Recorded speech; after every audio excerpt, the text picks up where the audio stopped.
Hello hi welcome back mark and official 100 days ఛాలెంజ్లో ఈరోజు day 8. అందరికీ హ్యాపీ సండే కాబట్టి ఈరోజు చిల్లదు అని చెప్పి అలా బయటకు వచ్చాం. గజరాజ ప్యాలెస్కి లంచ్ చేయడానికి వచ్చాం. వచ్చిన తర్వాత చిల్లీ చికెన్ స్టార్టర్స్ ఆర్డర్ పెట్టుకున్నాం. చికెన్ వచ్చాక ఆ స్టార్టర్స్ తింటూ ఎంజాయ్ చేస్తున్నప్పుడు ఈరోజు మటన్ కీమా బిర్యానీ ఆర్డర్ ఇచ్చుకున్నాం. మటన్ కీమా బిర్యానీ ఇక్కడ వచ్చింది.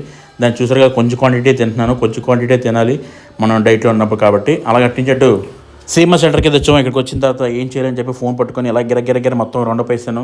ఏదైనా తింటే బాగుంది అనిపించి ఇంకా అలా అటు ఇటు చూస్తుంటే ఇటువైపు చూస్తుంటే ఐస్ క్రీమ్స్ లేదా మిల్క్ షేక్స్ లేదంటే కూల్ డ్రింక్లు ఇవే కనబడితే మా డైట్కి విరుద్ధంగా మొత్తం ఉన్నది. ఏం చేద్దామని ఆలోచించి అసలు ఇంతకీ ఏం కొనుక్కుందని చెప్పి మొత్తానికి పాప్కార్న్ అయితే కనిపించింది. పాప్కార్న్ తీసుకొని అలా పైకి వెళ్ళి కూర్చొని పాప్కార్న్ అయితే ఫుల్ మొత్తానికి కంప్లీట్ చేసి అసలు ఇంతకీ సిఎంఆర్ సెంటర్కి ఎందుకు వచ్చామా ఈ రోజు అంటే ఈ వీక్లో మన ఇంట్లో ఒక అకేషన్ ఉంది. అకేషన్ షర్ట్ తీసుకుని ఇక్కడికి వచ్చాను. షాపింగ్ చేసిన తర్వాత అట్టించి గ్రీన్ టీ తాగి నైట్ డిన్నర్ ఏం చేయలేదు. ఒక జ్యూస్ బనానా తీసుకుని 100 డేస్కి మోర్ వీడియోస్కి సబ్స్క్రైబ్.